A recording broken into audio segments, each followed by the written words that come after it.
Assalamualaikum warahmatullahi wabarakatuh.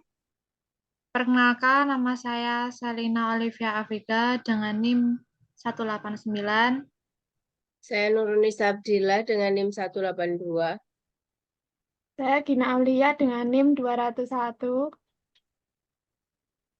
Di sini kami akan mempresentasikan soal dan jawaban penyelesaian pada soal PO hari ini. Dimulai dari rekan saya, Gina Aulia, dipersilahkan. Di sini soalnya kelompok kami mengambil dua politisi sedang bertarung satu sama lain untuk menjadi senator AS. Rencana kampanye harus dibuat untuk 2 hari terakhir, yang diperkirakan akan sangat penting karena perolehan suara yang ketat. Oleh karena itu, kedua politisi ingin menghabiskan hari-hari ini berkampanye di dua kota kunci, Big Town dan Megalopolis. Untuk menghindari pemborosan waktu kampanye, mereka berencana untuk melakukan perjalanan pada malam hari dan menghabiskan 1 hari penuh di setiap kota atau 2 hari penuh di salah satu dari kedua kota tersebut.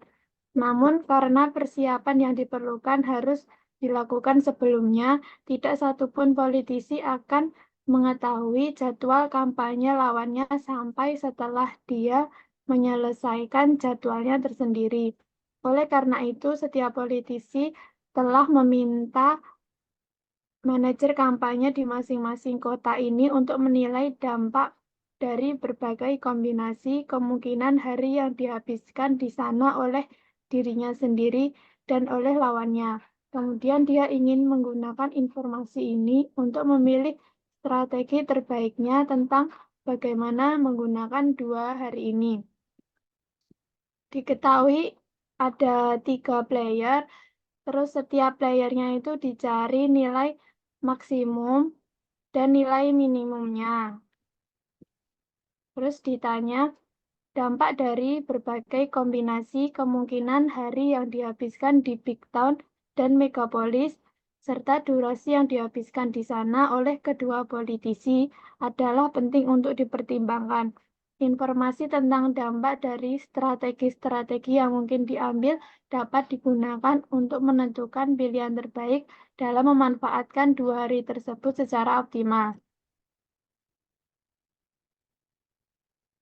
Kemudian akan dilanjutkan oleh Nurun. Jawabannya dalam perkembangan terakhir kampanye, hasil akhir dari tabel pembayaran untuk pemain 1, untuk politisi 1 telah 2 untuk mempertimbangkan kembali strategi 3 yang dapat mengubah kerugian 4 menjadi keuntungan terungkap melalui tabel 15.5. Bagaimana cara terbaik untuk memainkan permainan ini jika kedua pemain mengikuti kriteria minimax seperti dalam variasi 2, pemain 1 dapat memastikan bahwa kerugiannya tidak akan lebih dari 2 dengan memilih strategi 1. Begitu juga pemain 2 dapat menjamin bahwa kerugiannya tidak akan lebih dari 2 dengan memilih strategi 3. Namun perlu diperhatikan bahwa nilai maksimin 2 dari maksimax 2 tidak sama dalam kasus ini, sehingga tidak ada titik puncak yang jelas. Apa implikasi dari rencana kedua pemain menggunakan strategi yang telah ditetapkan?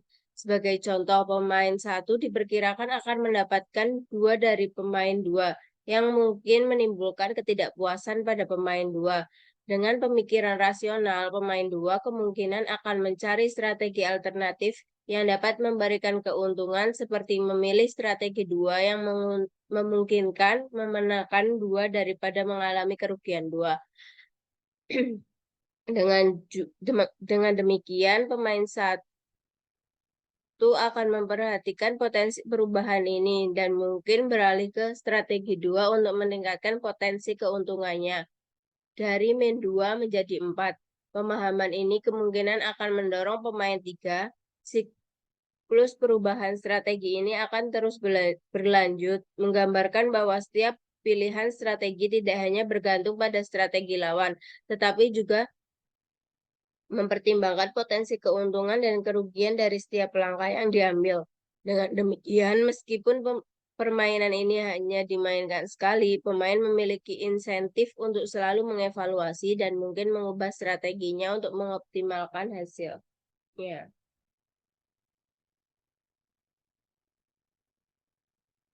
Ya, ini untuk tabelnya. Terus untuk mengilustrasikan pendekatan pemrograman linear dapat mempertimbangkan kembali variasi 3 dari masalah politik 3 sehingga 3 yang didominasi oleh pemain 1 dihilangkan. Karena ada beberapa entire negatif dalam tabel hasil yang dikurangi, maka tidak jelas pada apakah nilai permainan untuk saat ini. Mari kita asumsikan bahwa V sama dengan 0.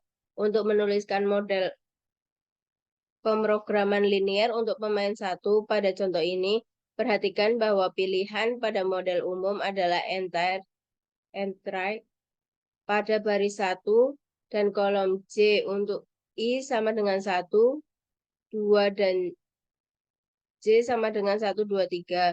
Model yang dihasilkan adalah maksimumnya dari fungsi 5x2 min x3 lebih dari 0, min 2x1 plus 4x2 min x3 lebih dari 0, 2x1 min 3x2 min x3 lebih dari 0, x plus 1, x1 plus x2 sama dengan 1, dan x1 lebih dari 0 dan x2 lebih dari 0. Terus optimal solutionnya x1 sama dengan 7/11, x2 sama dengan 4/11, dan x3-nya 2/11. Terus optimal strategi buat player 1 itu dengan nilai maksimumnya x1 sama x2-nya 7/11 dan 4/11. Dan value-nya 2/11.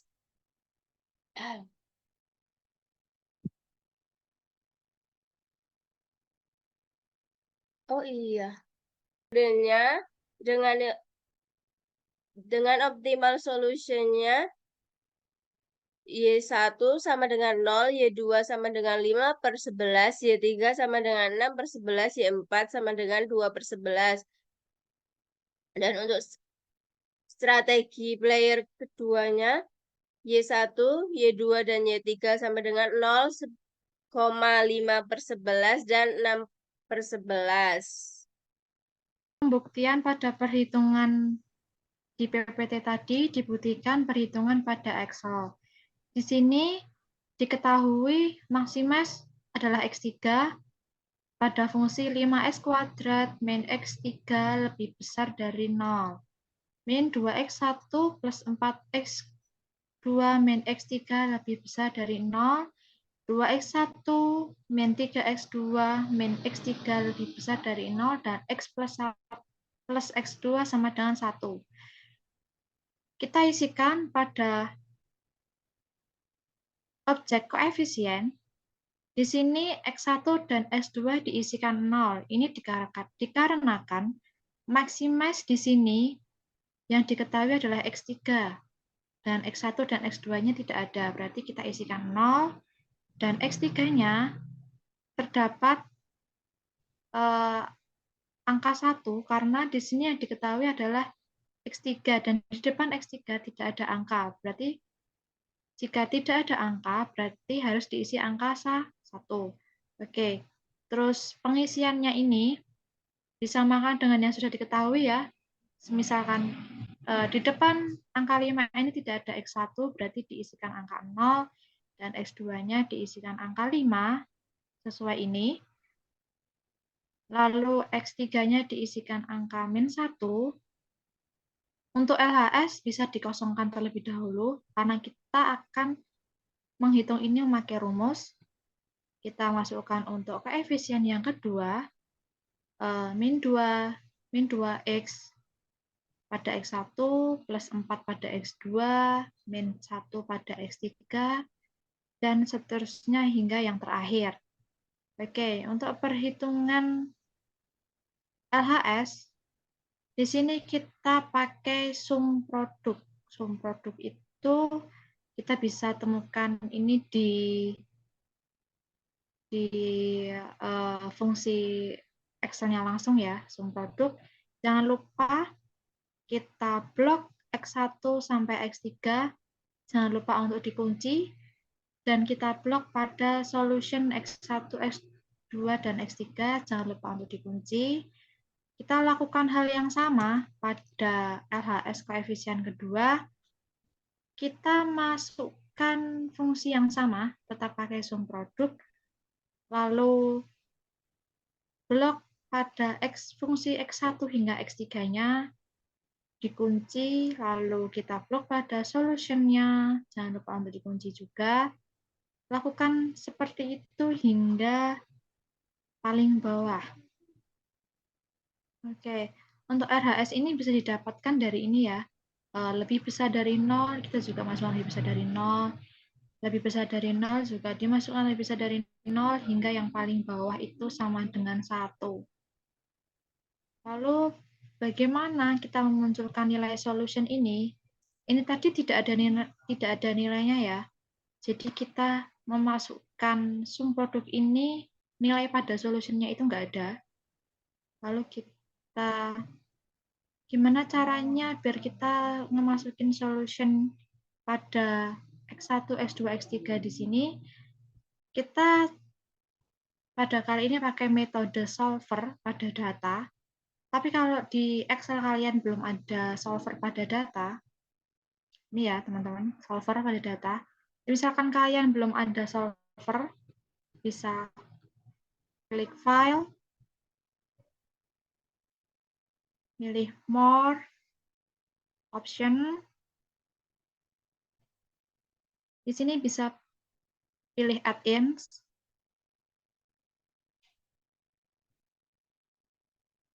Terus di sini ada solver add-in, terus kita pencet go. Terus jangan lupa di checklist, lalu pencet OK. Gitu. Cara menampilkan solver apabila di Excel kalian belum ada tampilan solver sama sekali. Lalu kita pencet solver di sini. Di sini set objektifnya bisa diisikan Z di sini ya teman-teman. Jadi kita isikan ini tuh Z. Kenapa 0? Karena di sini itu semua lebih besar dari 0. Jadinya kita pakai Z-nya itu 0, set objektifnya 0. Kenapa max? Karena di awal kita mencari max X3. Udah ada ya di sini penamaannya max X3, makanya kita pakai max. Terus changing variabelnya itu kita pilih ini, X1, X2, X3 yang sudah diberi warna. Kan kita ingin mencari solution pada ini. Kita beri warna untuk subject constraint-nya itu. Kenapa kita pilih ini? Gimana sih cara ngisiin ini? Subject to the constraint itu cara ngisiinnya kita pilih add di sini. Cell reference-nya kita isi angka 0, 0 ini sampai pada angka min 8. Kenapa harus diblok sih dari 0 sampai angka min 8? Karena pertama, di sini itu tandanya itu lebih besar semua, dan bahkan RHS-nya pun 0 semua. Jadinya kita bisa blok dia di sini. Dan untuk constraint-nya itu kita isikan RHS-nya ya. Teman-teman, kita isi RHS 0 sampai 0 juga kita lakukan blok hal yang sama. Lalu jangan lupa untuk tandanya disamakan. Kalau tandanya di sini lebih besar, berarti di sini juga lebih besar. Tapi kalau misalkan di sini kurang dari, kita pakai kurang dari. Ini udah ada permisalannya. Oke, setelah semua itu kita add.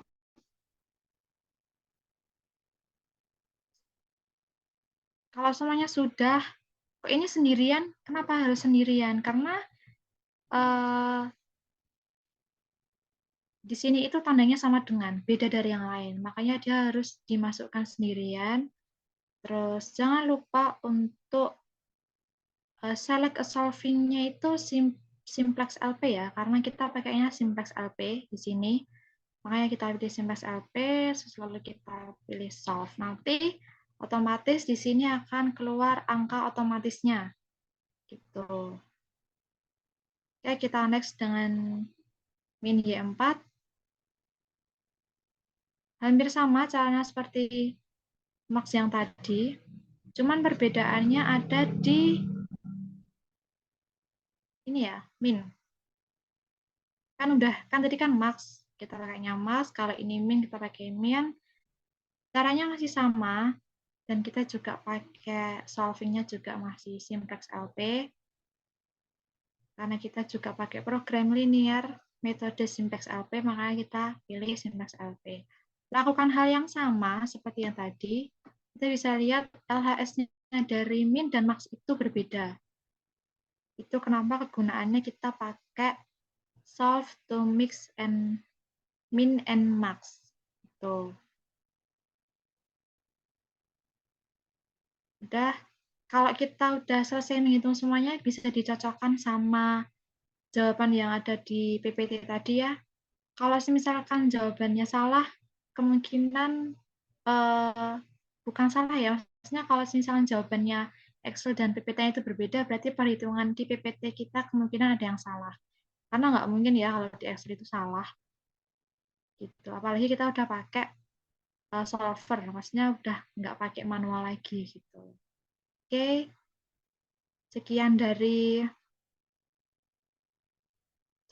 kelompok kami. Penjelasan untuk hari ini saya rasa cukup. Apabila ada kurang dan lebihnya kami mohon maaf. Sekian, wassalamualaikum warahmatullahi wabarakatuh.